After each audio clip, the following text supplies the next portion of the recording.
Hello everyone, thank you very much joining me and the Tibetan Buddhist Society's regular Tuesday night teachings on Buddhist thoughts and wisdom.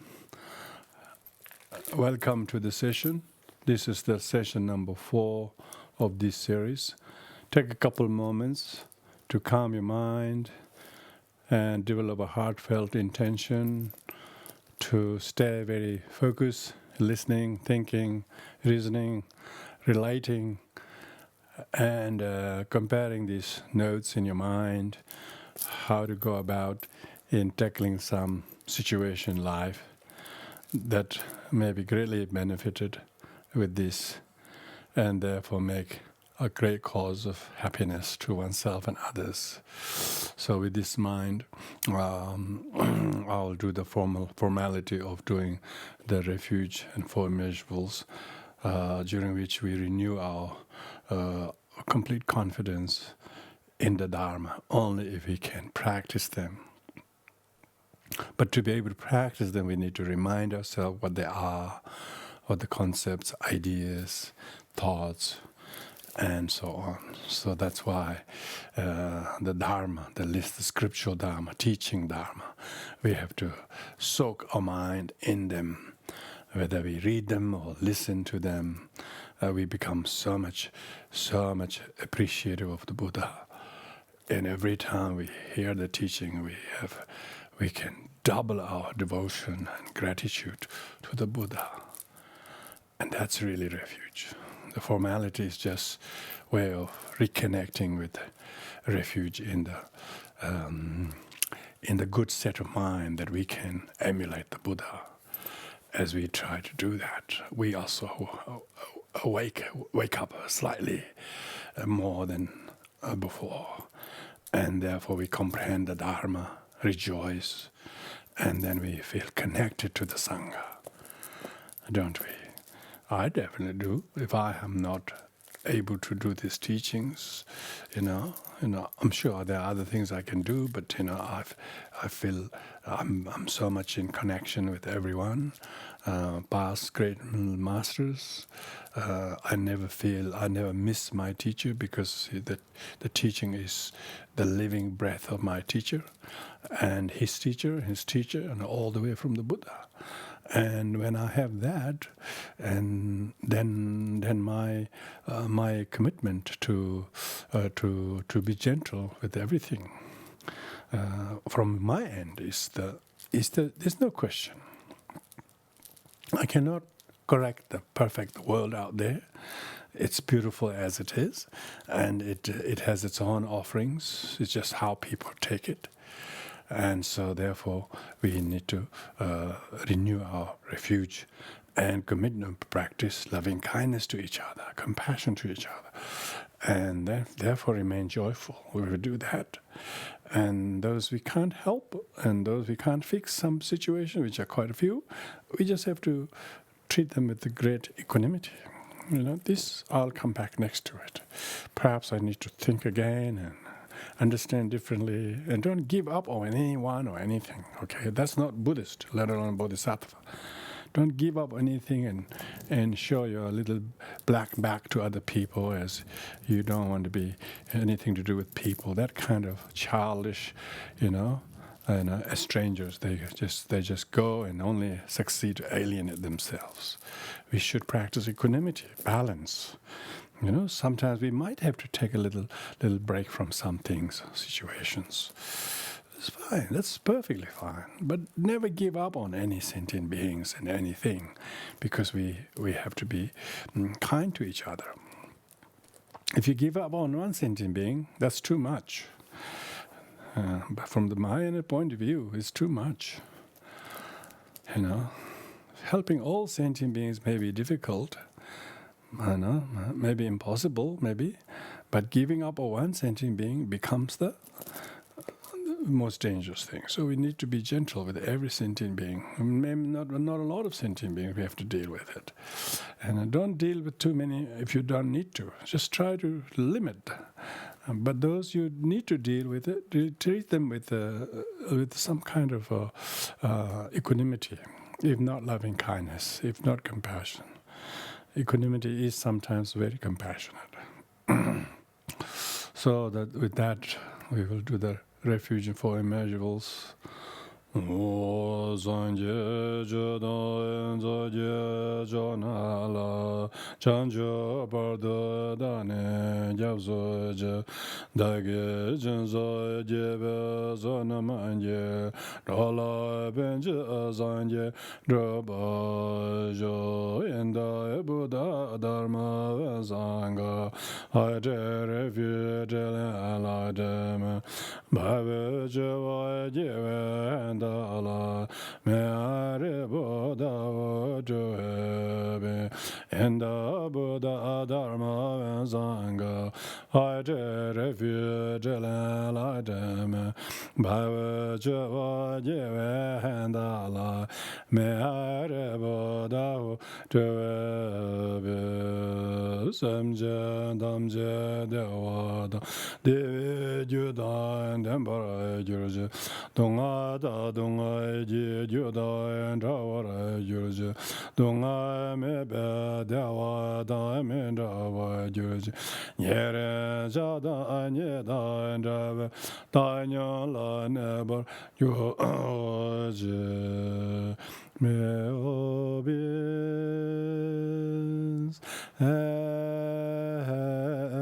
happiness and the cause of happiness.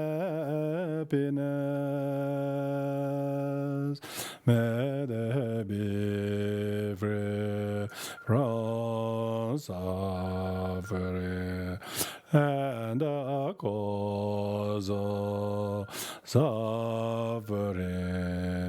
May they never part from the happiness that another suffering.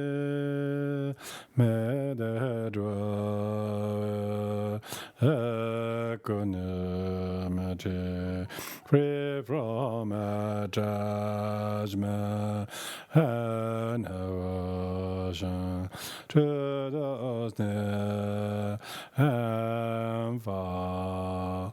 May all beings have happiness and cause of happiness. May they be free from suffering and the cause of suffering. May they never part from happiness that knows no suffering. May they dwell in equanimity, free from attachment and aversion to those near and far. Now I recite the one verse to homage to Goddess Prajnaparamita and recite the Prajnaparamita Heart Sutra mantra by meditating on the emptiness of all things, how things are but not what they appear. They quickly change and become nothing of the thing that you thought it is or it was, whether it's form or feelings or things you do or things you succeed or fail or whatever. They are really, truly not there, and for any moment they're all constantly in a flux. And don't get attached to anything, because there isn't anything that actually is truly permanently existing. They are there, but they don't last very long. So refresh your mind by meditating on emptiness, and have compassion to those who are not able to do that and get stuck in their thoughts and ideas, be it in perceptions and stories and experiences.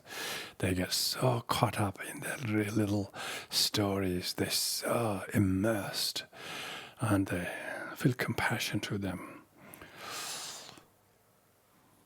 Mosum Jumijura Boroja, Majeminganam Gangovani, Sozoran Reja Joyeva, Dozon Jayon, Jazalo.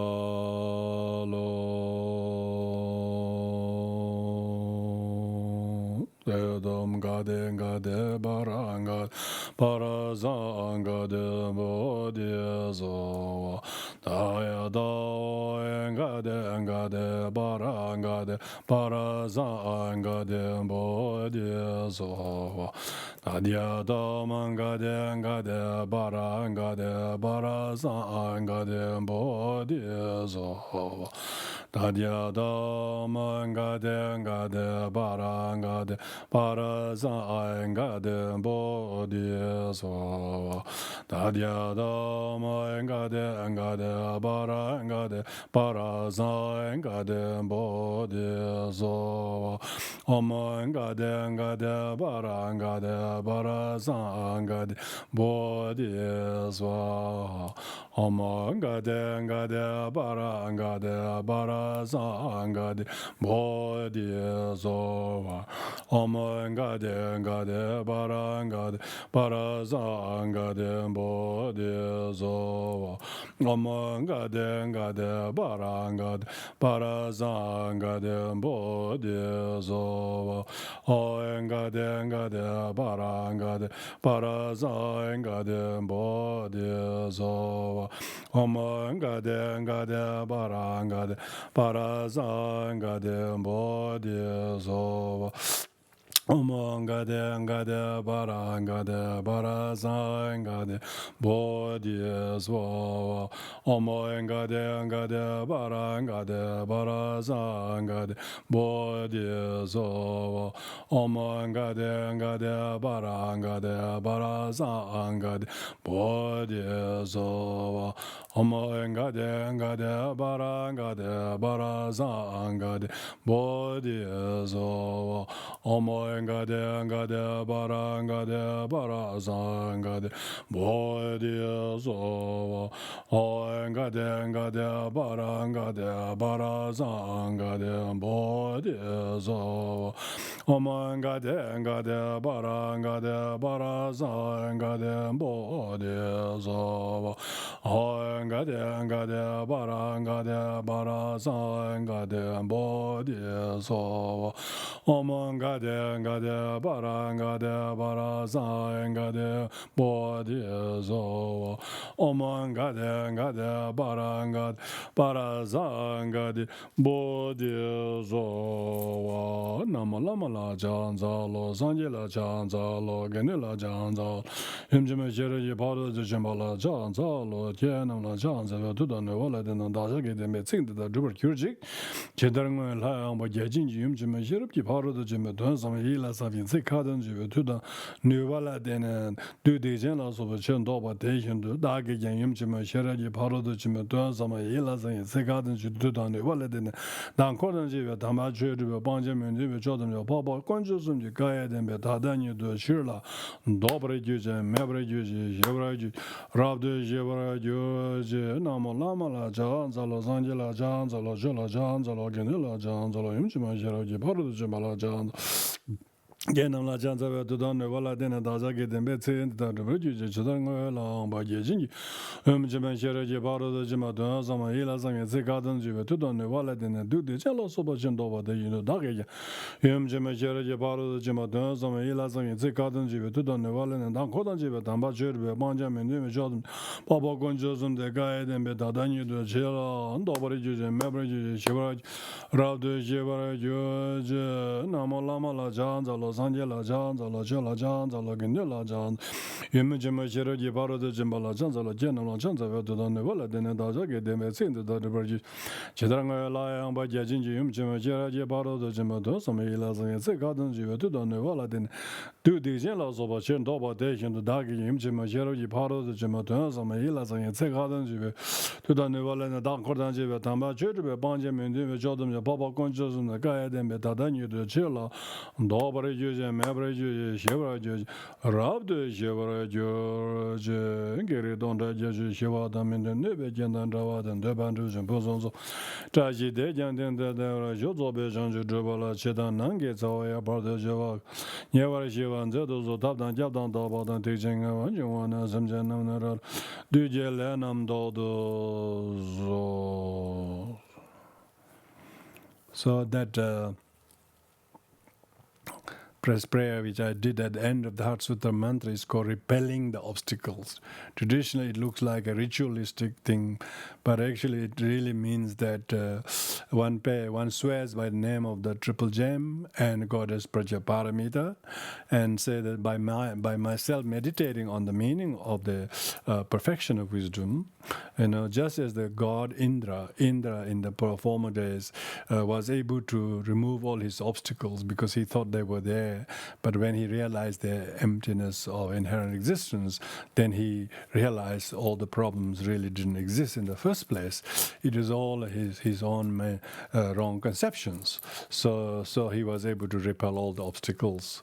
Likewise, we too, in our practice Dharma, if we face some external or internal or secret or some not so easy to recognize obstacles, we should meditate on the lack of inherent existence of them, and don't try to sort of stir or don't try to dig deep as if there's something to find or whatever. But one also will learn to repel all those obstacles by meditating on the profound illumination of the lack of inherent existence of form all the way to consciousness, and so therefore let oneself become free. So this is a prayer that we did, and now we're going to continue the teachings. Thank you. Welcome, everyone. You have just joined. If you have not joined these lessons and the previous past 3 sessions, they all are on a website, not a website, maybe on a Facebook. I don't know whether they are on YouTube or not. I wasn't able to find them. They probably are yet to be uploaded, but they're definitely it's on our center's the Facebook, so you can listen to the previous 3 lessons if you haven't done so. Those who are continuing, of course, we know. We are continuing. Quite a lot of you are regulars. Thank you very much, everybody joining together. We are currently reflecting on the writings of Shantideva, who wrote a monumental work called The Bodhisattva's Way of Life.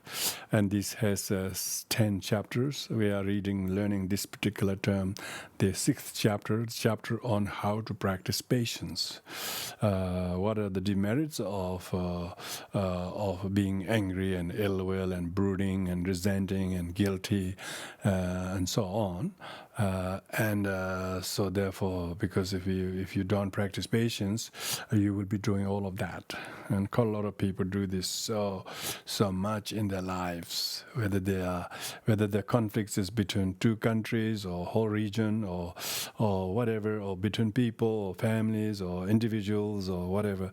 They're all about angry and hurt and wronged and abused and whatever they call it, They don't realize that what they allege to have occurred by someone outside is just a small percentage of it. The rest, over 93%, is all their own makeup. They all make up, create in their own mind, and particularly by anger and ill will and retaliation and resentment and bitterness and brooding with a great sense of vindictiveness. So this chapter all talks about the demerit of hatred and merit of virtue of patience, and then how to practice this. We have read the first 62 verses already, how to be patient in everyday life. So we are going to continue from verse number 62 tonight.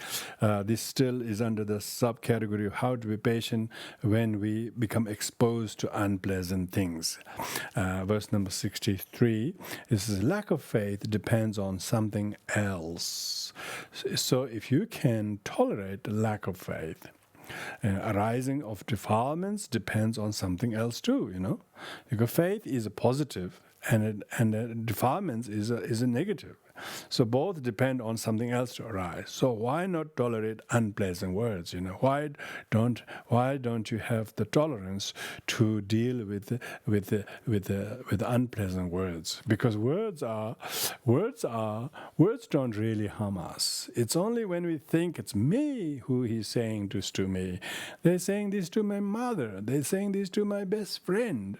And we become very protective, it doesn't really matter. If you are not attached to your friend or to your loved ones, it doesn't matter what they said. So it's not so much what they said that is unpleasant.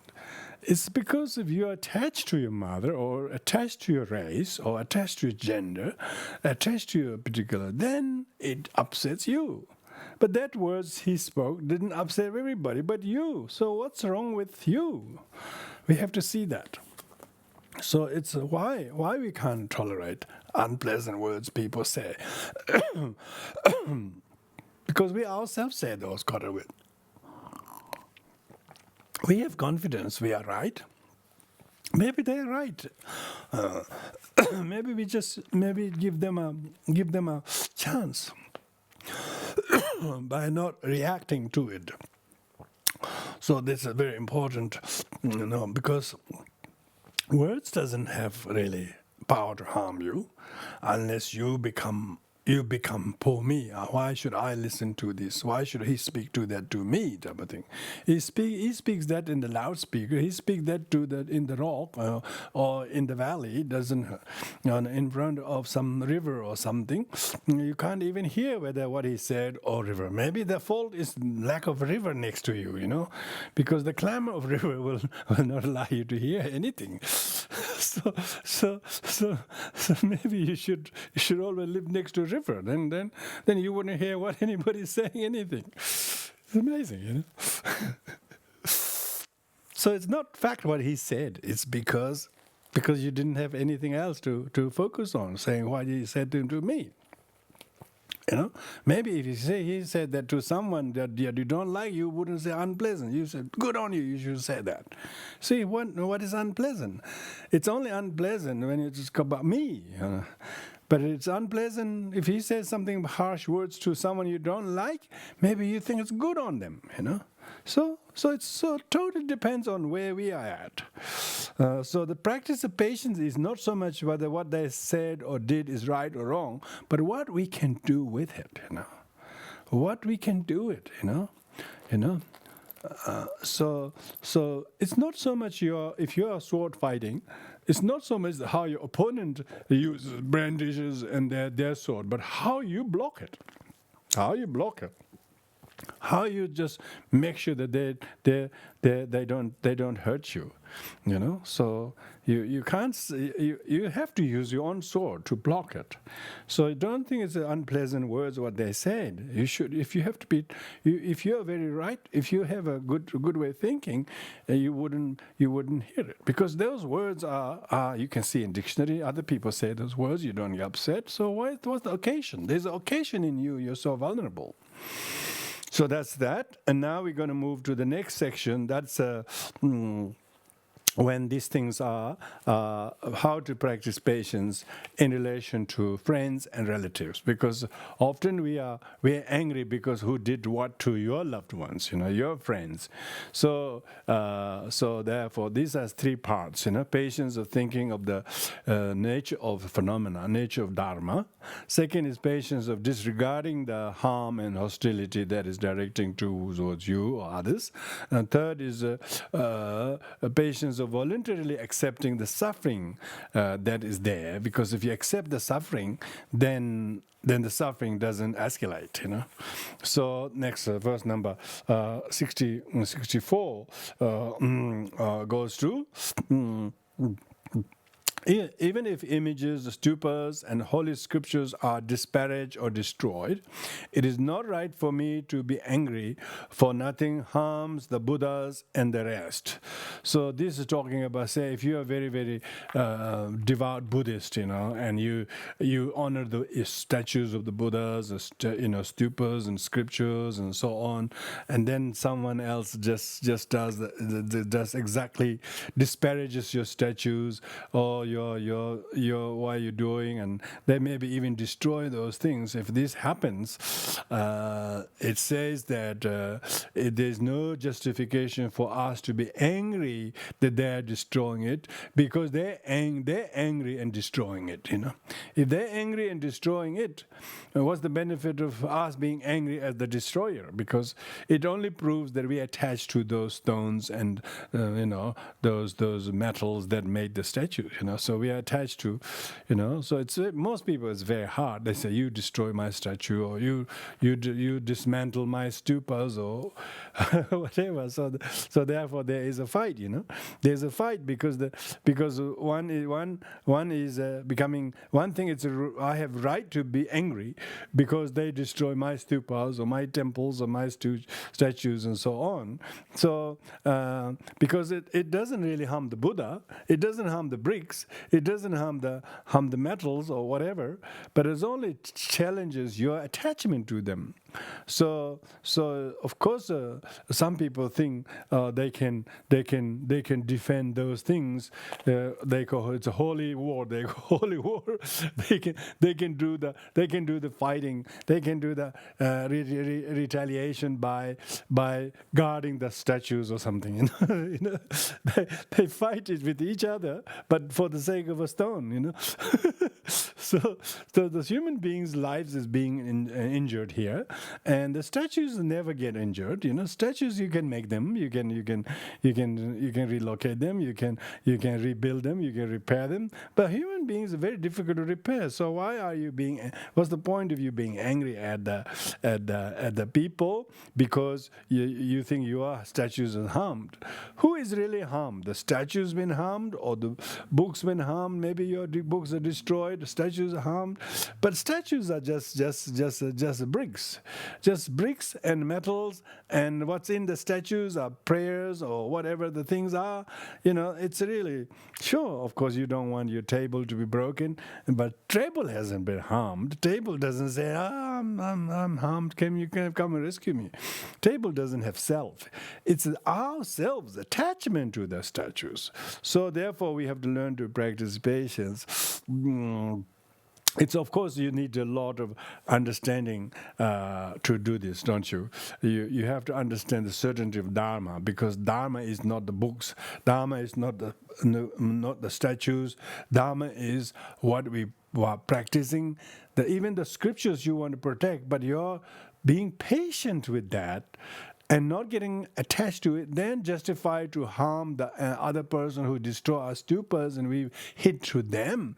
That's the most Dharma. Being able to practice patience with that is much more Dharma than protecting books and then fighting and killing sentient beings. So it's talking about the importance of prioritizing which is more important, guarding the people or guarding stones and buildings. And so therefore you should not pelt them or hit them with rocks as you think they are doing to your things, but they're not doing it to your body, they're doing it to statues and books and houses and something like that. So don't kill or violate other sentient beings, human beings, just because you're attached to these. It doesn't harm the Buddhas, it doesn't harm the Dharma really. You can easily build another temple, you can easily build another statue, but to build a human being relationship is very hard. Once the human relationship is destroyed, it's very difficult to repair. It's not like a new site or new material you can't bring them. Lots of people's lives destroyed because they have been very impatient with each other. Even if harm is caused to lamas, friends, relatives, and others, so now he's talking about to your people, seeing that this obscures from conditions as described above, restrain anger, So first thing is, of course, being patient with the material things like statues and books and houses and belongings. Second thing is, if they harm your teachers or your sangha or your people, should you justify to be angry at? No, he says no. Even even even for the sake of your people, you should restrain anger, because there are reasons. There are reasons why why the people are being targeted, because people have karma. Your relatives are somebody you don't want to be harmed by anybody, but they have their own conditions. They have this nature of sentient beings. Even those sentient beings that are your close and very near and dear, they have their own karma to be subjected to that. And of course, you don't become a bystander, looking and ignoring that, letting somebody harm. It doesn't mean that letting somebody harm. This doesn't mean you should let other people harm. It means that you can do something to de-escalate that without yourself resorting to anger, which the very reason why they are doing harmful things. Now, if they're doing harmful things to your father, your mother, or your lamas, your monks, is bad enough, they are doing this out with anger. Now, anger cannot be destroyed by anger. That's what it is talking about. It doesn't mean that you should be just like a careless onlooker and let them do whatever. Like, without resorting to anger and violence, see what you can do. By looking at the nature of sentient being suffering, the nature of Dharma, reality, sentient beings are always suffering. How many you can protect? How many you can't protect? So it's check whether what's the worth for you to become angry over that issue. Does anger stop the violence? Does anger stop anger? You have to think that, So the remedy for anger is patience, is understanding the nature of sentient beings' plight and their vulnerability. If not by those people, your father, your mother, they will be harmed by illness, they will be harmed by the disease, they will be harmed by somebody else. So the karma, you can't stop them from being harmed by somebody, because that's their kind of a predicament. And if you can do anything to de-escalate, do so. It doesn't mean you should don't do anything. Okay, that's not the suggestion. It's being proactive. Be useful participant to de-escalate the suffering, but don't give in to make yourself become angry, trying to stop another angry person. Another angry person cannot be stopped by yourself becoming angry. That's what it's talking about. So it's more like a sort of what is the kind of what is realistic, instead of being idealistic, saying you just don't do anything. See whether you could help to negotiate, help to mediate the problem, not taking sides, but try to help the person who's in the first place resorting to aggression in the first place. Maybe they have been exposed to such aggression or violence themselves, poor thing. That's only they knew. They never saw anybody practice patience. Maybe this is the excellent opportunity that we can actually inform and reform them by it's possible to practice patience, accept some kind of responsibility to de-escalate that. In some teachings says accept all the blame, but it doesn't really mean that. It means take some responsibility to de-escalate the problem from becoming bad to worse. Because what does anger do is, anger is a fit of negative emotions. It completely obscures your sanity. It makes you become violent. It doesn't help you to know what you're doing, let alone the consequences. It makes yourself blindly jump into reaction. And it can cause more damage than the thing you're alleging is causing harm to you. So that's why learning to practice de-escalate, buying some time. I usually pause for a cause, Why you're pausing is in fear of yourself resorting to anger. Cause is so that the problem is being de-escalated, being reduced by your skillfulness. By passage of time, maybe the person who actually instigated then realize, now that you are not retaliating, they change their mind. They also realize, what did I do that for? But if you did for tat and didn't wait or pause or anything like that, then they just unashamedly keep doing the same thing again and again, because then they justify because they reacted. Because you didn't react it, not because you are pure and better than them, but because you have some responsibility how to contain this problem from getting bad to worse. So that is a very mutually, very altruistically beneficial thing. It's not question of they are wrong and you have to prove they are wrong. That's not the purpose. Purpose of patience is how that wrong can be minimized and consequences of it can be prevented from flowing into the next. This kind of prevention, practice patience, is what is called knowing the nature of the Dharma. Now, the second topic is patience with, of disregarding harm. So it's almost like trying to dismiss the harm. And for this, there are 4 subpoints. So the first one is how to be patient by analysis of reason.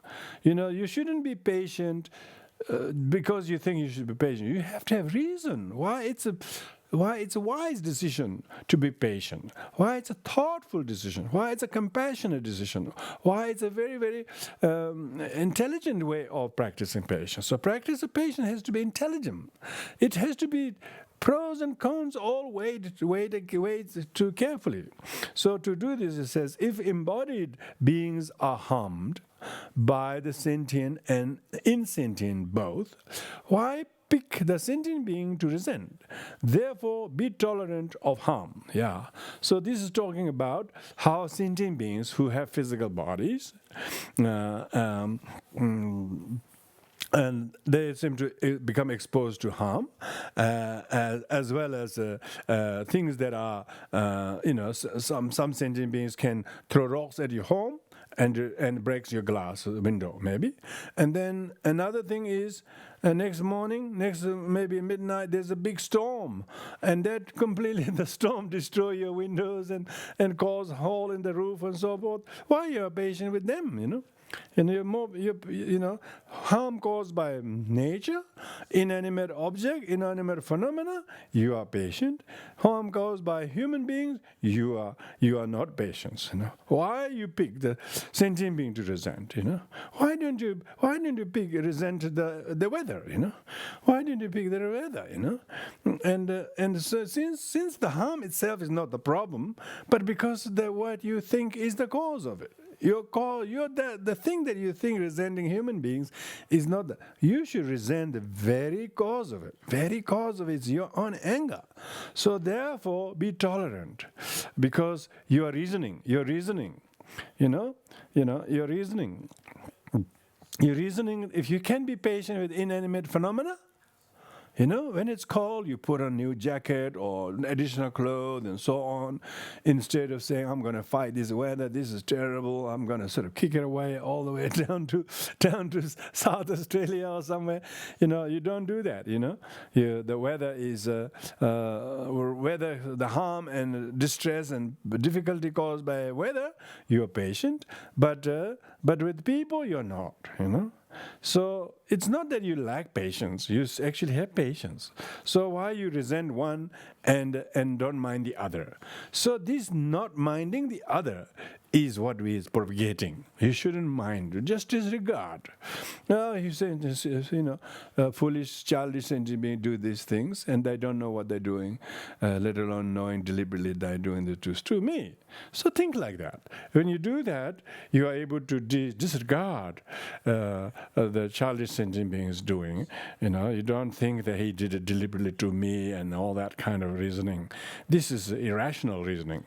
Rational reasoning is, these things happen. They do that all the time. He does that to himself. He does it to his mother. He does it to others. And so it doesn't mean you should allow him to get bad or worse. At least you don't resort to anger and understand the nature of sentient beings. Rational, use rationale. And if some do wrong from delusion and others become angry from delusion, so one is doing wrong things because delusion, others become angry with delusion, so they're both of them, who is flawless, Who the one is flawed, So there he says, someone who is instigating out of delusion and doing harm to you is flawed, and you become angry that he is deluded is also flawed. Do you distinguish one of the two being flawless and one of the two being is all the flaws? You think the other person's instigation of you is the only flaw? Your reaction has no flaw.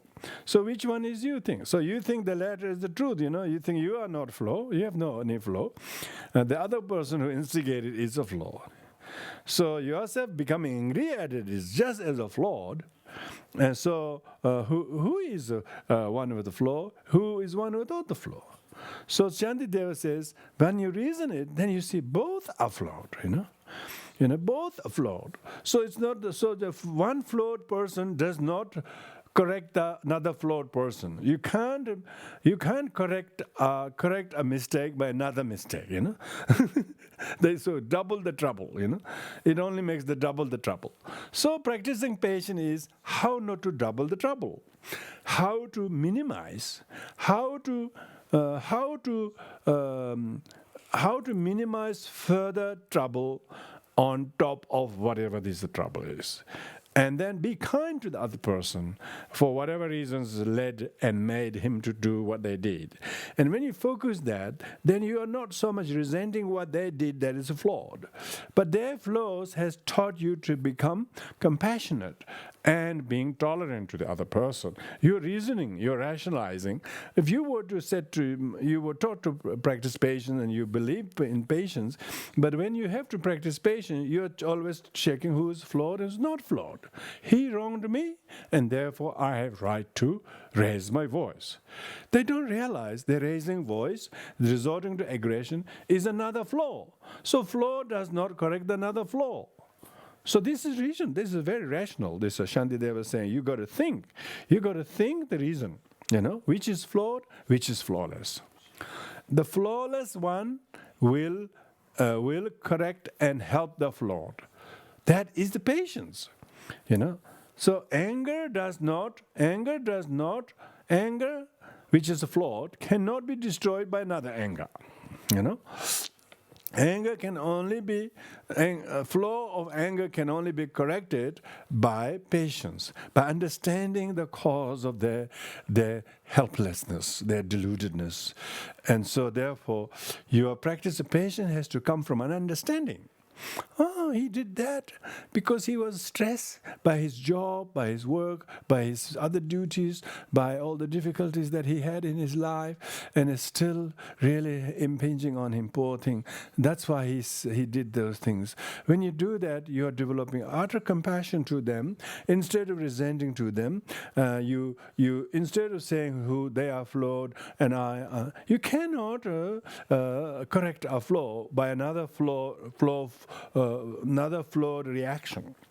So how to stay unflawed and practice proactively. So practice of patience is unflawed proaction. Unflawed proaction. And retaliation is flawed overreaction. Overreaction. So knowing this is called practicing patience by logical analysis. So one has to reason, one has to scientifically understand how the problem can be solved. Nowadays, these days, a lot of nations, there are so many countries that have developed the nuclear power, and chances of their going for a big war is not that great. Why? Because they all know that if you think that it's okay for you to have nuclear weapon, and then other people have a nuclear weapon, it's not good, And then you want to use your threat for other people developing your nuclear weapon because you probably taught the technology anyway. So you are the actually cause of them acquiring nuclear weapon, and now you are trying to prevent them, punish them for having nuclear weapon. And that's what makes all these countries that can barely feed their population are wasting billions of dollars developing this most toxic weapon. You see? Practice of impatience can become like a bomb. Where did they develop the atom bomb? Atom bomb is like anger. Anger, that's a physical anger. When it explodes, it's destructive.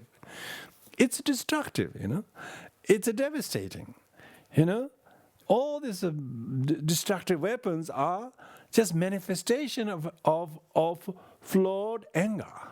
anger that was not apprehended early enough to restrain, and then it went undetected. So we should practice compassion to the past wrongs and wrongs of others, and then the wrongs of others, flaws of others, are the great cause of our compassion, our patience. You and I cannot even practice patience just because we all agree what Shantideva wrote, and we say, "Oh, that's such a good teaching, such a good teaching." But that's just theory. Theoretically, the teaching is good when you practice it. When you practice how to be unflawed in the face of someone who's very flawed, then you have truly rationalized and reasoned, logically checked, Then it's not talking about, if I practice patience, you'll be born handsome and tall next life, therefore you should practice patience. Some of the teachings says if you practice patience, you get a higher rebirth and that sort of thing. That's really not, that's like culture Buddhists teach that, and they believe that. In the meantime, they're miserable and they want to have a very tall body next life. So what's the point? What's the point of a tall, miserable body again? So, that's why His Holiness Dalai Lama says Buddhism has to be able to put itself to be testable in scientific way. So if you're practicing patience not as a religious zeal, not as a kind of one of the Tao shells because it's one of the 36 vows or something like that, no, you should reason it. You should rationalize it. You have to check carefully until you have no qualms and no disagreement with that. Then it will totally intellectually and emotionally will empower you. Why? Because you know the physics of patience. You know the makeup of patience. Patience is not something you learn. It's something you understand. It's a deep understanding. There's a patience. Patience is such a deep understanding of this. Even if somebody said something terrible, but it's already not there. What did he say? What did he say? I didn't even remember what he said. So what is all? And where is what he said? Where is it? Is it floating in your ears, or is it blocked your eardrums, or what? What are we talking about? It's not there. So even the thing is already changed. So you've got to rationalize how even the flaw itself is impermanent. They wanted to check whether it's true or not. They want to have files to check, to prove as a witness. Oh gosh, they have to cook up a lot of the stories, I'm told. So all these kind of harms and difficulties cannot be prevented or corrected by another another flawed reaction, and not resorting to another flawed reaction. And understanding why it shouldn't be, because it's a waste of energy, and then deciding not to do that and not to lose to the hot temper of anger is patience. Is patience by logical analysis. Now, second is how to be patient by thinking of law of causality. So this is the karma, law of how everything is cause and effect. It doesn't mean that you believe in karma or something. You got to understand karma. Those actions that cause harm to others, why were they previously done? Since everything depends upon karma, why not angry at them? That's right. So we're talking about why were those non-virtues performed in the first place that harmed them? So everything has a domino effect. So if you're experiencing some person's hostility, that's an effect of not what he did, but the effect of that kind of hostility you did in the past. So it's just coming around, It's just coming around, Coming around what you did, And so why you're attracting some people always aggressive to you is because you have been aggressive to others before, and you have not practiced patience there and then. Now you are getting that kind of another round of opportunity whether you can better that by not reacting with anger and practice with tolerance. If you did that, then you can transform the karma, past effects of wrongdoings, manifesting this present kind of provocation. You can now transform that into practice patience. So therefore there is no fixed karma that you have to suffer. You actually turn that misery into victory. So the karma doesn't mean static, you know. So it's good to think, oh, I must have treated like this to other people before. No wonder I feel so short of finding a positive response to quell these things. I'm so agitated, so righteous, thinking they're wrong, I'm right. So this kind of duality does, they are mutually inclusive thing. So my shortage of tolerance indicates that this is exactly the cause of my own anguish. When you understand that, you don't blame the person for instigating you with their thing, but see that as my own. Oh, I must have been very aggressive, disrespectful, discourteous, careless to other people. That's the really thing that is instigating to attract other people to become like this to me. And when you understand that, the people become the messenger. You don't shoot the messenger. You are the one who sent the message in the past, and they're just simply delivering it. So when you do that, your practice of patience is not because you're nice, they are not, because you are growing up. You're understanding that you can stop this problem from escalating by practicing patience. Oh, they have to do that dirty job to do this to me, but I have the amazing kind of anti-anger missile, Anti-anger missile is not anger, Anti-anger missile is patience, understanding. The law of karma, understanding the law of karma. So that's the first one. The second one, rather. Third one is how to be patient by developing kindness as an antidote. Yeah. So you have to first understand karma, and the second you have to understand the antidote to the aggression of others. Seeing these, by all means, I must create merit. So this meaning that this aggression of other people, even though it looks destabilizing to an average person, I must have the opportunity to create merit by practicing patience. That will develop in everyone thoughts of kindness for each other. So that it is in this kind of crisis situation, if I practice compassion, then it becomes, instead of becoming wrongs of other people's sort of unskillful reaction or provocation has become cause of me having the opportunity to create merit. So therefore, your patience is not an independent virtue that today happened to be full moon, or you have a good day and then you can practice a lot of virtue. No, virtues are usually practiced amidst the most difficult situations. It's in the least expected places, least expected places, worst situations. There you can practice merit, and that is patience. Patience is a very difficult to earn virtue because most people don't have the merit or fitness. We can call it merit as a fitness. You don't have the fitness to be able to practice merit when you are exposed to such aggression of other people. When you're exposed to aggression of other people, if you have the fitness to practice patience, then their aggression becomes cause of your merit. Yeah? Cause your merit, and you should be thankful. The Bodhisattva is actually thankful. The people who delivering you into such a situation where your growth can be greatly maximized when you have the compassion to sentient being. Oh, who want to do anything like that? If they have their mind and their karma up their sleeves, but they are driven by their affliction of karma and plus my negative karma in the past, and now they're just coming. So we are both in the same boat. Therefore, develop thought of kindness for each other, and then resort to practice patience as the antidote to the suffering. Because even compassion is a practice of patience. patience. If you're compassionate, that's why you practice patience.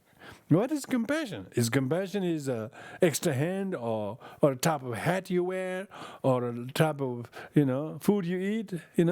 No. Compassion is where you turn aggression into cause of humility and patience and taking good responsibility. Good responsibility so that these things doesn't go for haywire or bad to worse, but try to prevent it from escalating. Even though you might have to take the brunt of it, you do so out of compassion for others, so that this suffering does not impinge on everyone so quickly. See, therefore, it's a very, very, very, very intellectually, emotionally literate decision. It's an educated decision. It's a person who has really learned what he needs to learn. Let's say Bodhisattvas, they have done what they have to be done. What had to be done is practice patience in those difficult situations. Why? Out of your kindness for yourself, to them, and to your future, and to the relationship. Think like that. And then it becomes quite intelligible.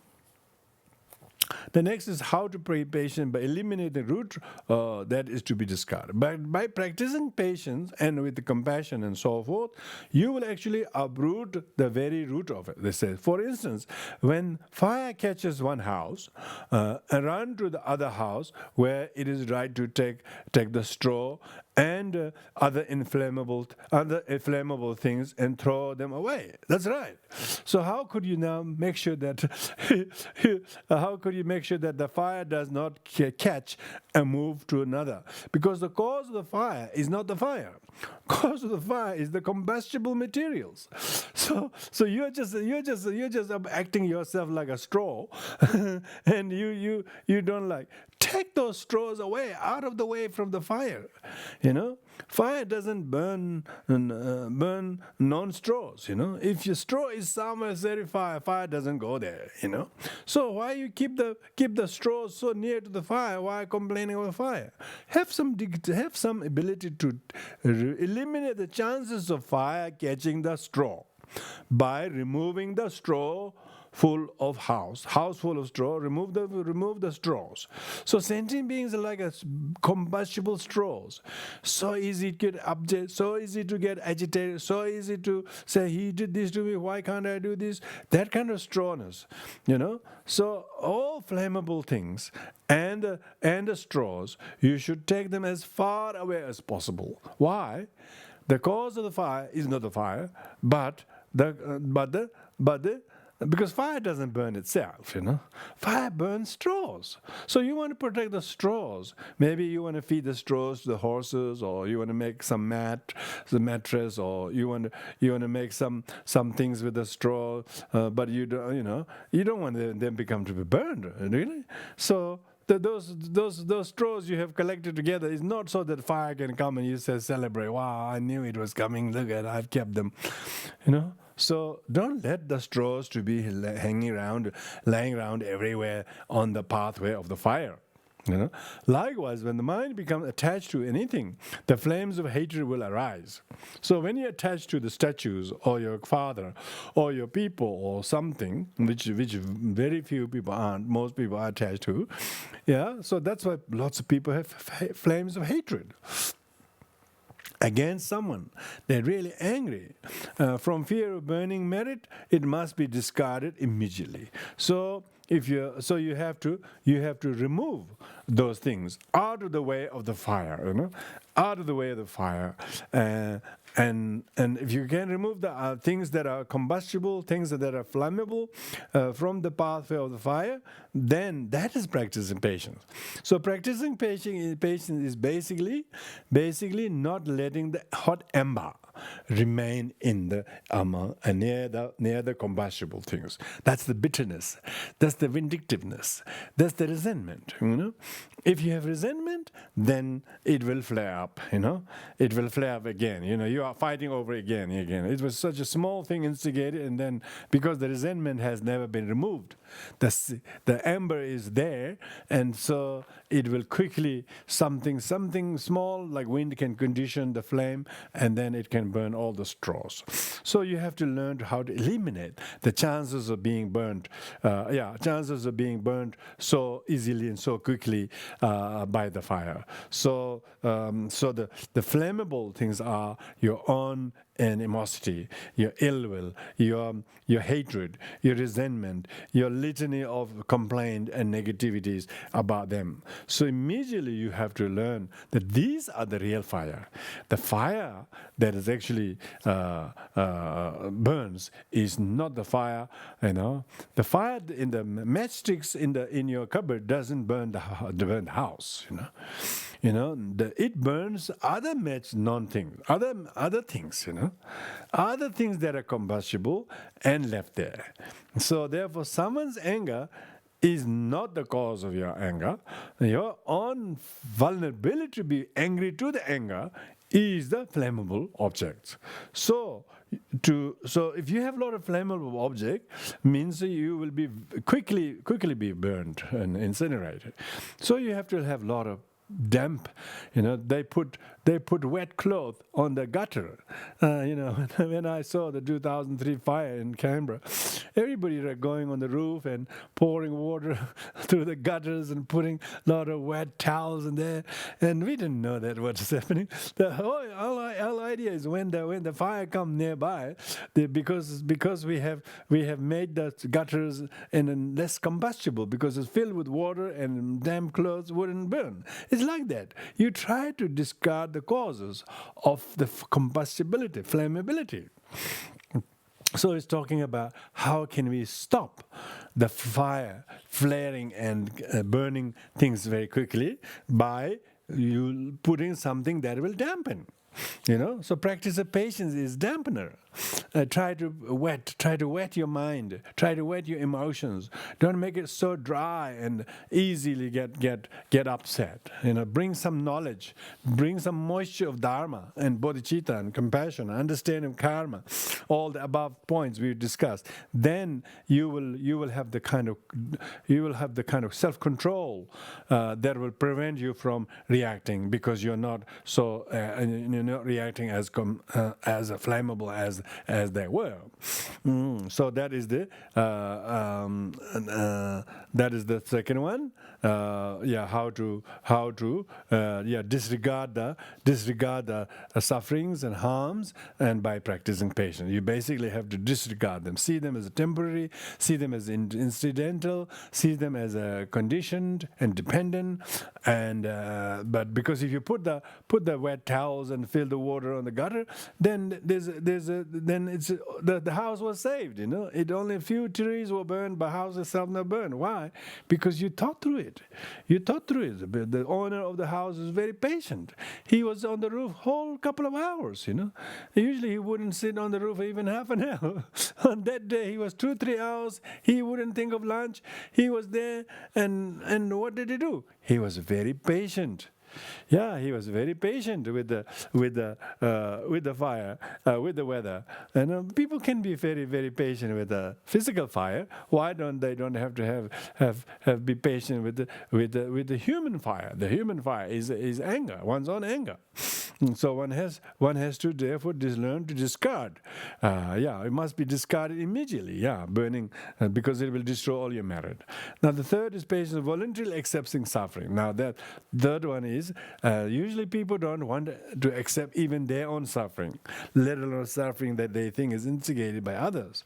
So because of our despising, our rejectionist attitude towards suffering, here the challenge is how to voluntarily accept the suffering.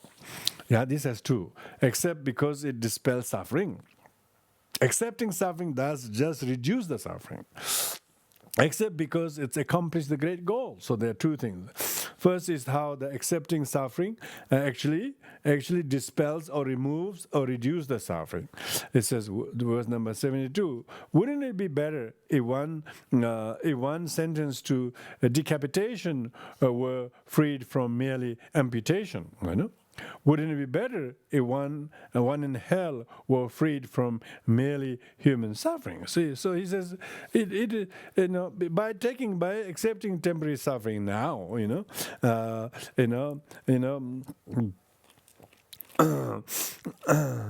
if one were to be totally decapitated, it just merely amputated would be quite acceptable, isn't it? So exactly. So therefore, it removes the other suffering. As a result of forbearing these hardships, you are able to prevent the other even more suffering. So therefore, wouldn't it be better to bear some hardship now in this life than waiting to burn in the suffering of hellfire? So therefore, it's one therefore is accepting the suffering, because the accepting suffering dispels the very suffering for which you normally despise and react, and you escalate it in no time. By this time, even though during the time you have to accept the suffering, it's hard, but it prevented much heavier suffering in the future. So the person who practices patience is basically being able to withstand the hardship now, and so for the sake of true peace later. Yeah. So next time you won't have many sufferings because you've been patient with all the hardships there and then, because you didn't mind being amputated, you therefore escaped the decapitation. It's like that. So you don't mind paying a hefty price now, but then that actually have to have the price, the fine that will increase 20 more times later. So that's talking about very much weighing the pros and cons, the benefit of practicing patience. So practicing patience is not a totally selfless kind of a sacrifice, It's not like that. It's not kind of masochistic, selfless sacrifice and then you suffer the rest. No. You may have to put up suffering now a little bit, but then later on you won't. Like the Buddha spent 6 years in meditation, in solitude, not because he enjoyed suffering, but he wanted to use the suffering, enduring that suffering to allay all kinds of other more heavier suffering that he might be otherwise destined to face. And so that's why quite a lot of people, when they do practice patience, it is hard, but they do so with good, courageous, and informed mind that how much future suffering of hell or hell-like experience in the future will be completely dismissed by this present practice tolerance. So therefore, they're doing the practice patience pause for a cause. So they practice patience for a cause. So they suffer small suffering now in order to prevent huge suffering later. Yeah. And so it's very, very kind of thoughtful, and being able to hardship now. It's very difficult to be able to be strong enough to face similar hardships anytime later. So if I cannot tolerate even these present sufferings, if we cannot tolerate the present sufferings, tolerate minor sufferings that we face now, why not restrain anger, which is the cause of sufferings of hell? Yeah, that's right. So if you find it difficult to tolerate the present suffering, it actually suggests that you need to now improve your ability to tolerate distress, because if you can tolerate some distress now, then you're actually preventing the cause of terrible suffering later. So because terrible suffering doesn't become instantly. Terrible suffering becomes escalated, and accumulation of unpracticed patience becomes too much suffering later on. But if you practice patience right now, then temporary small suffering now, then you are actually able to prevent big sufferings in the future. So it's very well thought through. Practice patience is well thought through. It's not kind of a selfless, ignorant, religious zealot practicing that you are some great saint or Messiah or something. It's not like that. You should do it, even if you have pains and hardships, you should take them so as this does not double itself in demerit later on by not practicing tolerance now. It's like being able to pay the debt now. Maybe this year you can't go on holiday anywhere because you have spent all the money to pay the debt, but you've been better off paying the debt today and not having a huge burden later. It's like that. A lot of people do that. They want to they want to pay up so that they don't have to have an increasing debt increasing. So all unpracticed patience become increasing burden of debt in the future. So in order not to have to carry the very heavy burden of the debt in the future, in the hell, wouldn't it be better to pay the debt now? That's what it is. So it's very logical reasoning. So second is accept it because accomplish the goal. So not only the practicing patience purify your suffering, but also accomplish the great goal. Great goal means great sense of accomplishment. It says, although I have experienced the flames of fire, flames of hell 1,000 times for the purpose of desire, still I have not accomplished either my own and others' purpose. So it's talking about how much patience that we practice in the past. So meaning how many sort of flames of hell that we experience so much time because we because we are so hard up for the sake of the desire. I have not been able to accomplish to overcome my flames of fire, either for myself or others, because I have put so much effort in small matters. I didn't put any effort to practice patience for great accomplishments. The greatest accomplishment is not conquering other enemies. The greatest conquest is the one who apprehends his inner enemy, his impatience, his anger, his intolerance, his negativities, his criticism. One who is able to accomplish that's the greatest goal, that's the greatest goal, So that's the meditation is all about trying to apprehend that. In a good meditative state, they realize, no, I really don't need to conquer anybody. I don't have to prove anybody wrong. I don't have to convict anybody. I don't want to punish anybody. All I need to do is apprehend my own hatred and ill will and impatience. If I did this, then I will truly accomplish. Otherwise, I can neither accomplishing defeating external enemies nor apprehending even my inner enemy. So that doesn't accomplish very much. With this, I can accomplish great goal. Here, harm is not that great. Great purpose can be accomplished. From suffering that dispels beings' harms, here it is only right to rejoice. So that's why talking about how to predispose yourself in meeting and greeting and embracing the sufferings. If you meet and greet and accept the sufferings, then it is just a small pinch, small pan. If it's like a small.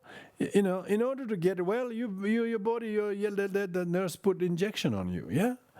So you're quite happy. You're quite willing someone puncture your skin. And even pay her. Why? Because that temporary pain can be tolerable in order to become recovered and totally become well. So even to just cure small ordinary illness, we are people willing to be cauterized, willing to be surgically, operated, or have your gut cut. All kinds of these things are willing to. Why? So that they actually can get well or something. So it's not that people lack tolerance, and they lack that very, very purposeful reason to practice patience. When the Buddha practiced patience in exposing himself to the weather and elements so many months and years, and near almost the danger of him dying of starvation and hunger and thirst, he did so because he wanted to accomplish great goal. That's why the Buddha is ornamented with the patience, like Zope Gyempa. So nam yi ten nam yi yi, we said, he's the foundation of all the treasure of merit. Why? Because he practiced patience where it matters most. Because he achieved the greatest goal, in a purpose of the greatest for the benefit of all sentient beings. He therefore did not mind exposed to the weather or cold or heat or dry or wet under the tree. I don't think tree provided very much as a shelter, because mostly don't. If you go under a tree, maybe for a small drizzle you might feel it's good, but after a while, the more rain from the leaves fall on your hair, it drops on your head, then the rain from the sky. So there's not much, So he tolerated all those hardships in order to accomplish the great goal. Here, harm is not that great, So that's why. So we should therefore, it's good to rejoice that we have some useful tolerance. People do that for sport. People do that for various things, for thrill seeking. The people's physical body got a lot of stamina and resilience. If they can practice those resilience and stamina to overcome the anger, to conquer the ego and pride and all the negative afflictions, that would be the great accomplishment. That would be the great accomplishment, to be able to conquer that. So next is the meditation when the success occurs. This how to practice patience now in relation to good things happening to the enemy. So, how to be patient if the enemy is praised? Say it doesn't have to be enemy or someone who's not you. Someone maybe you envied or jealous or competitive or some. If that person is praised, for instance. So how to be patient when enemy is produced? So instead of being patient, instead of being impatient, you should rejoice. Says how to produce joy when others are praised, particularly those you don't like, And when praised by others for possessing good qualities, joyful happiness is attained. Oh mind, why not feel this joy when they are praised? Usually somebody praise somebody, you don't like it. You just wish it was you. You sort of envy, you sort of jealous, you sort of not quite giving full credit to them because it's not you, So he says, why don't you practice patience in hearing the praise being offered to others by others? When maybe they're very diligent, maybe they're hardworking, maybe they're very generous, maybe they're very, very thoughtful, and whatever they do, when you see them being praised, why you not be joyful and rejoice that? Why not do you feel this joy? But when others are praised, the tendency of the mind is no, he's not approving it. He don't like someone being praised, because it's not you, or because it happened to be someone you don't like, So usually our patience is very, very biased, very, very, very, very biased. So we have to practice patience in terms of hostility. When others are praised by somebody, you should rejoice, if somebody praises you, you will rejoice. Your friends will rejoice. Why don't you rejoice somebody being praised? Because they're also your friend. If you want to be rejoicing, you can. It's free, It's free, free to cost nothing for you. But when you're biased against somebody, then other people's praising to them is not a cause for joy for you. Stupid mind. That's what. So why not feel joy when others are praised? What is the matter? You are so aversive to others, attached to your own purpose. If someone praises you, you will be delighted. You will be on top of the moon. But when somebody else is praised, you are not. So does that not reveal something? Definitely does.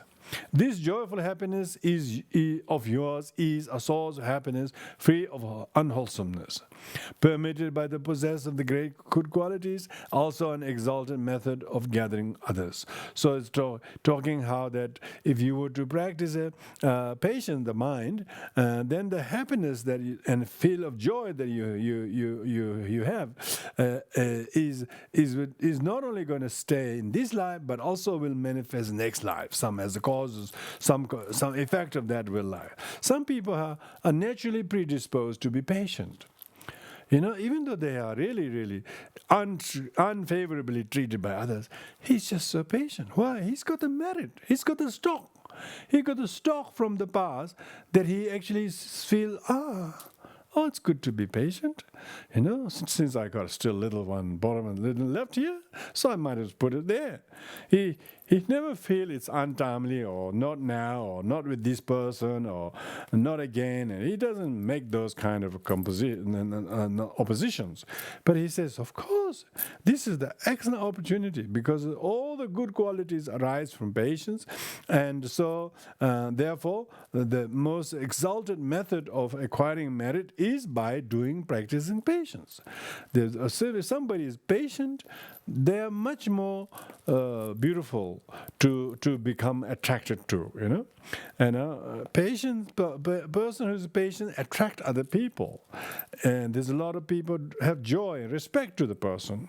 They respect not because of birth, not because of power or position or wealth, because you're patient.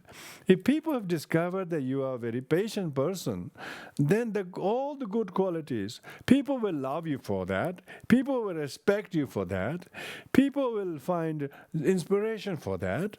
So you can see, now the patience is just inexhaustible kind of store of merit that many people can claim and use and then benefit mutually. So when you practice patience, if you don't practice patience, the consequences of the opposite is seeing others are made happy by it. If you dislike that happiness, then stop giving even gifts and wages. Thus, both visible and invisible result will decline. So this is talking about you not being able to be happy, So when someone praises another person's good quality, you can see the person is happy. The person making the praise is happy. Person receiving the praise is happy.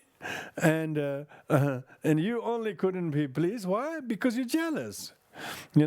If other people's happiness should be the cause of joy, why it makes you unhappy?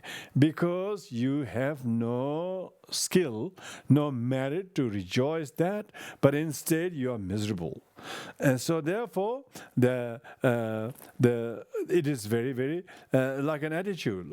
It's like stopping the salary of servant who helped will cause a decline, in both tangible result and success, happiness, this as well as the intangible result in happiness in the future lives. So therefore one needs to learn to be patient. How to be patient, another example is how if someone you don't like or you don't respect, or you might even have some kind of contempt towards them, how to be patient if that person is happy, So when my own good qualities are described, I want even others to be happy. You want others to be happy. You want others to know that you are loved or you're respected or something like that. When others' good qualities are described, I don't want happiness even for myself. So this is how deluded our mind can be. You want somebody else to be happy about you, but when somebody else's goodness is mentioned, you can't rejoice it. So you're crippled by your in-skill. You are crippled by not having ability to be patient. So because you disregarded them, don't respect them, treat them with contempt, therefore the praise offered to them even though everybody's happy, but to your camp is not cause of happy. It's like those people. The one from yours, if you're going to side one club who are playing the ball, if they have a little kick of the ball, very nice, you jump up and down. When other person does even harder kicks and go to goal, you just think it's terrible. You just, oh no, they say. Oh no, they say. We should say, wow, of course it should be. So we are not able to rejoice. We're not able to rejoice when your opponent does a good goal kick. Yeah, it's interesting, isn't it? Human beings are so they didn't enjoy the game because their side didn't win. You know, if you really know how to play the game properly, you should be patient when you should rejoice the fact even your opponent are allowed to be happy at times. A lot of the time they don't, because you're always trying to restrict them. But when you fail to restrict them, you should be happy for them, because if you're able to do that, then you are rejoicingly happy for yourself. Otherwise, not. Enlightenment thought was generated to wish happiness for all sentient beings. So sentient beings find their own happiness. Why feel angry about it? That's right. When we are in a good mood, we say, may all beings have happiness and cause of happiness. But when some people have happiness, you're miserable. See, you pray one moment and you don't appreciate the result of the prayer. See, one moment you pray, may all beings have happiness and cause of happiness. When people are happy, then you are not happy, they're happy. So what are you talking about? So that shows that your anger, you're angry that someone else is happy. You are miserable that someone else is loved or respected or famous or successful. So usually we pray, may you be successful, may everybody fulfill their wishes or something. When people do fulfill wishes, you are not happy. You're miserable. Why? Because you treat them with contempt. So it's not so much who does what, but because you are contemptuously treating others with this kind of thing. Therefore, you cannot rejoice someone's happiness. And yet you say, may all beings have happiness. Next time when you say, in immeasurable loving kindness, you should say, may all beings be happy, but except these three, Of course you don't say that. But prayers are usually said quite sort of unthoughtfully, Next time you say something like, may all beings have happiness. Well, the word all is much more powerful than saying, and some people start with, may my mother be happy, may my father be happy, may my friend be happy, may my neighbor be happy, that sort of thing. Why don't you just do all in one go?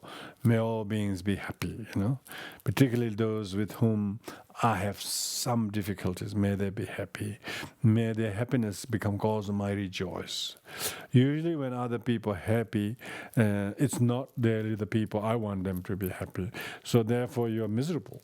You're miserable not because other people's happiness cause a problem, but because you didn't want them to be happy. You're so mean. So your misery comes from your meanness, not because other people are happy. If other people are happy, we should be happy. But we cannot be happy. Why? Because we are biased against them. This bias against someone is the impatience we are talking about. So we have to be patient.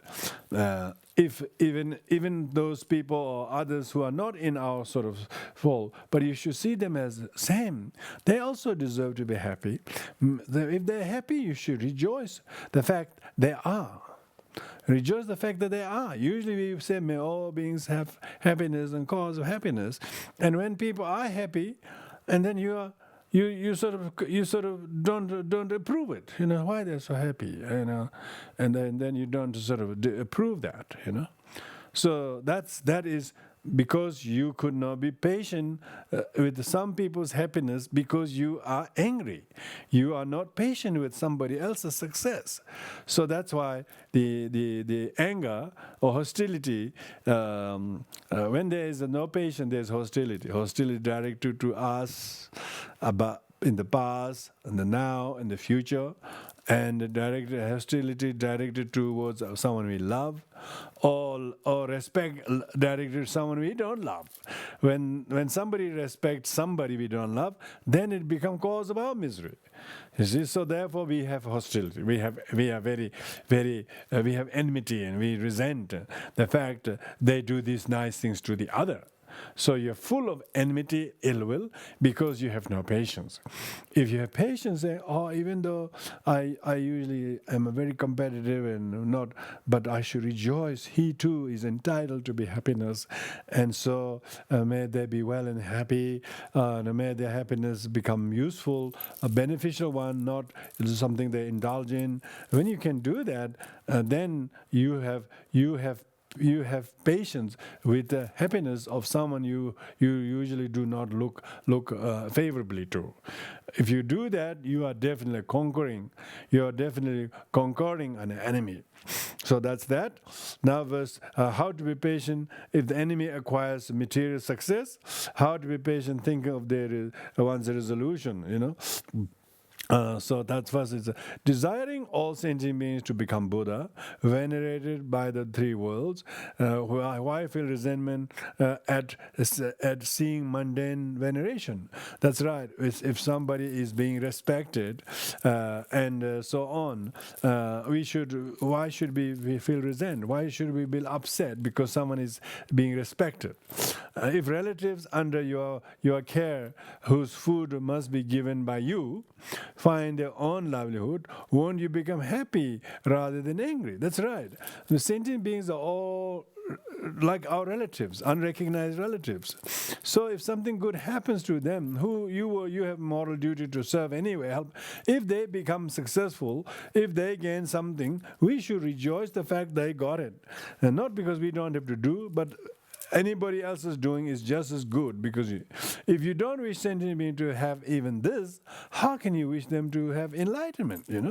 You can't even have somebody to have little success, and you can't give approval to them.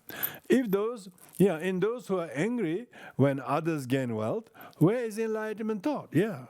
So where's your bodhicitta? You thought you'd generate bodhicitta, rolling your eyes with the tearful and sitting upright, pointing hands, and you seem like so sincere.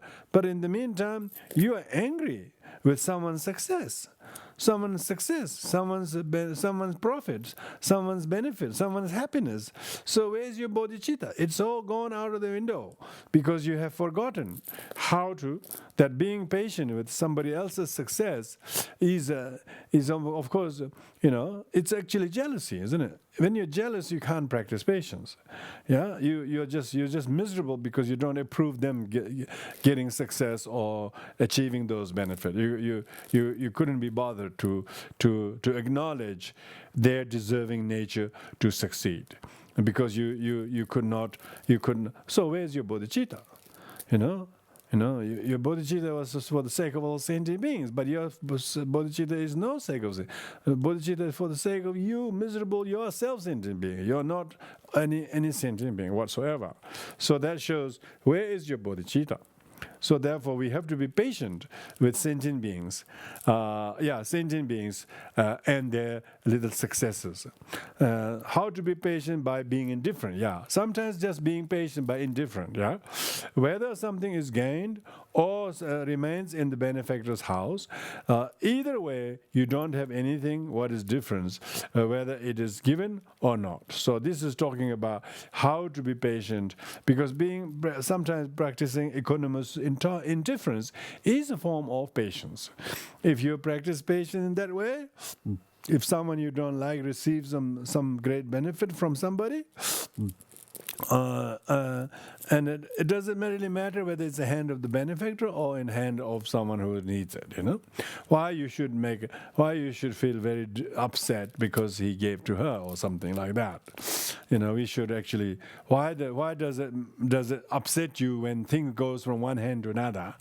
So that obviously says a little bit about your your bias against somebody, So to you, it doesn't really matter the thing stays there or thing goes in somebody's hand. What does it, So being able to remain indifferent and not being impatient is our equanimity, is the practice of equanimity.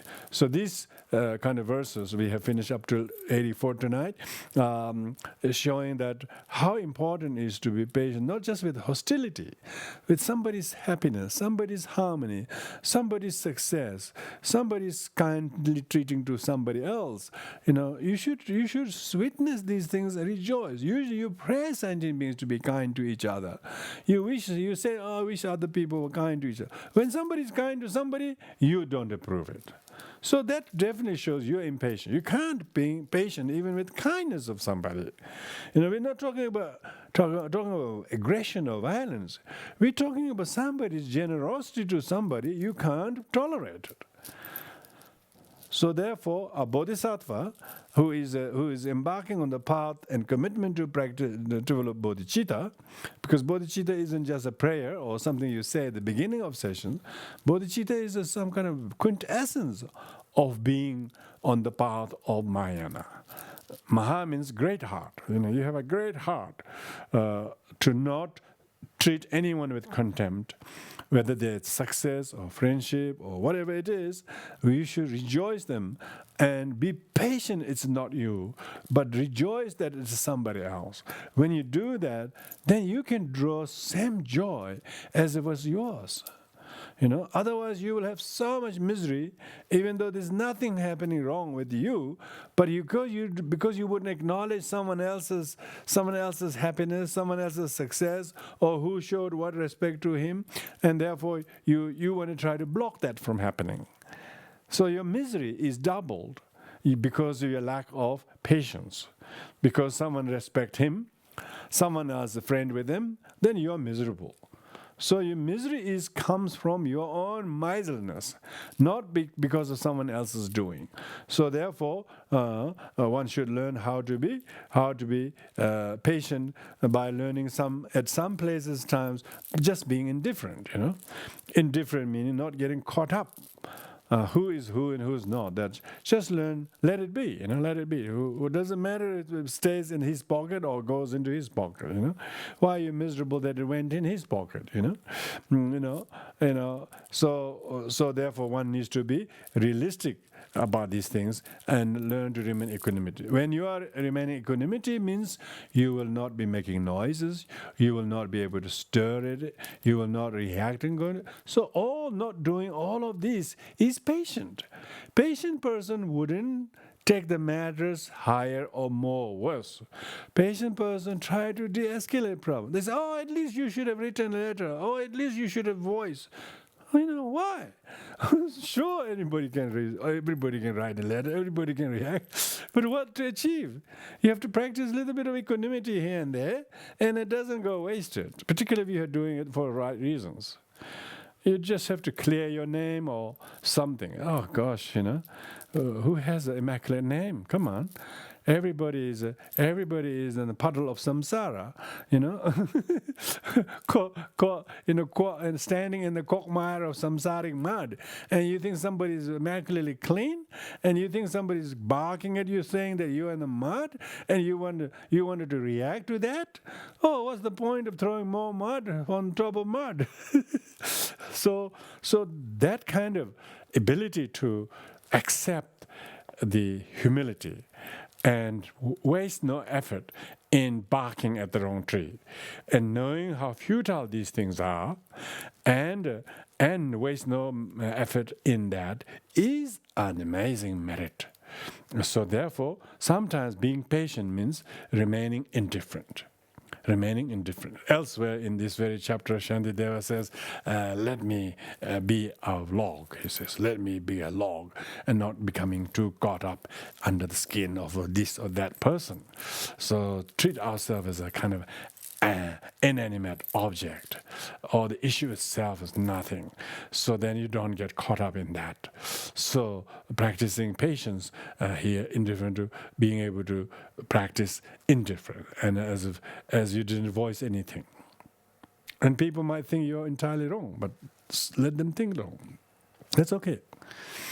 You rather wear a blame than make it worse for the sake of difficult sentient beings anyway. And so they are already driven by their karma this far. And how can you pull yourself and others into the pit of fire? Try to put out the little fire that has already burned them and you. And don't go on and try to find who did it and then try to punish them as if you're going to succeed. This kind of zero tolerance mentality is what makes the society very, very anxious, very, very impatient, very, very depressed because they didn't do the right thing when they need to. People who are patient have no regret. They don't have regret of making mistakes. They have no regret of not making another mistake. It may have been hard to be patient and indifferent. It looks like you're weak or it looks like you're guilty. So be it. Let it be. Because you're doing it for a reason, out of compassion, to practice equanimity. Because your senses are all wired now with bodhicitta. What you see, what you hear, it doesn't bother you. Sentient beings will say all sorts of things. They already complain about everybody. So let them do. But don't add your own straws on top of that. That's what the patience is. Take away the straws away from the fires other people starting. Don't put your straw hay bale next to their fire, okay? So that is patience. That is equanimity. So by doing that, you might even have to wear some blames. Teaching says wear the blames. Let's accept all the blames. And maybe you don't quite say it to everybody, it's all my fault, when you really don't feel like it. It doesn't mean you should say that. Just don't stir it up anymore. Just accept. And it will change things very quickly. It may even be painful for you for a while. For a little while, but it's a good pain. We have so many useless pain that actually go to exacerbate the pain. But this will be useful pain, the pain that has purpose. We suffer so many pains that has no purpose to whatsoever. This pain or blame or defeat you have to face is a good one. It will help you to conquer your neuroses and conquer your demons and practice tolerance. And they say, give peace a chance. And then nobody want to give a chance. They say zero. And because majority are zero tolerance promoters, you are not. You will practice even 1-digit tolerance. Maybe it's not double digit, let alone triple. But at least it's not a zero. So that kind of fortitude is what is where you take one step at a time. If you practice 1% right today, 1% right tomorrow, how many percent are there? 100? Yeah, 100 days. Don't try to get it right all in one go or intolerant because something is wrong. No, it's just been tolerant today and tomorrow it will be much better. Why? Because you have already built the foundation yesterday. Otherwise, you keep having the same enmity and ill will towards that thing, which is really nothing. But now your perception of that objects of contempt is shifting and changing. Why? Because you practice patience. There is no merit, there's no great practice virtue like that of patience. Only if you practiced it. So practicing patience means not reacting, not criticizing if people criticize, not hitting back if they hit, and accusing you, don't accuse back, and don't talk about the flaws of others even if they talk about you. That is the patience. Those who really hear the Dharma will have a deep understanding and compassion, how most sentient beings so frail to practice any of this. So, the samsara is full of deluded people with karma and affliction. Don't idealize anybody. Be patient. Everybody is in the same boat. Just make a little difference by trying to help those who are less worse off than you are. Thinking this will enable you to come alive and really live a life. And you will accept things. And you don't have a qualm. And this is a great gift. So with this we will conclude here. Thank you very much. That's the verse number 84 of chapter 6. Thank you very much. It is a great opportunity for us to soak our mind and thoughts and attention into this body of thoughts in these difficult times which many people are facing, these ongoing restriction and so on. But samsara is even worse than this kind of situation. So be patient with this. You know, the world is witnessing quite a lot of generosity, quite a lot of goodwill, quite a lot of amazing activities to help each other. When we're looking at all those things, it enlivens our hope more and more. When the crisis difficulties, this government is patient, all those people are very, very patient, working very hard, selflessly, and doing whatever they can. And this kind of thing, we will start seeing humanity.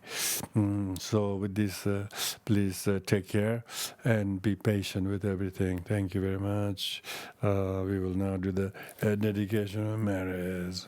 Zona de damje zebanye domne nyebe dana bamje de yega na je bala druba ye sebe zale dowa jo by the mere mere avaga da de vamen zange omne me ale bere oben from the ocean of orders and tejo damje renje jendele dage sonam taye kando ba den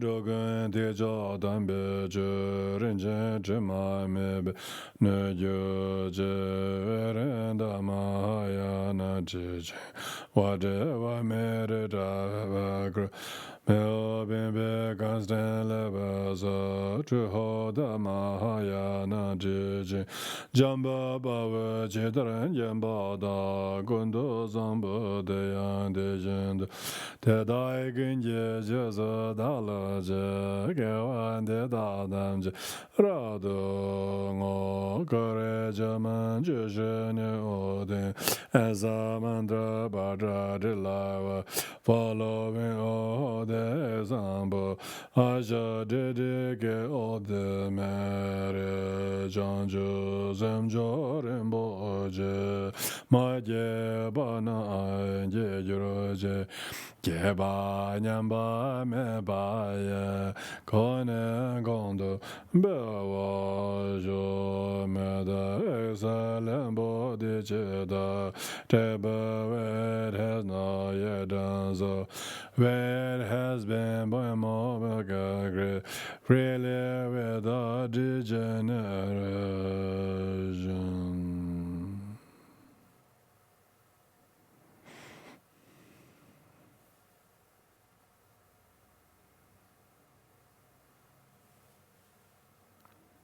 Thank you, everyone. Take care.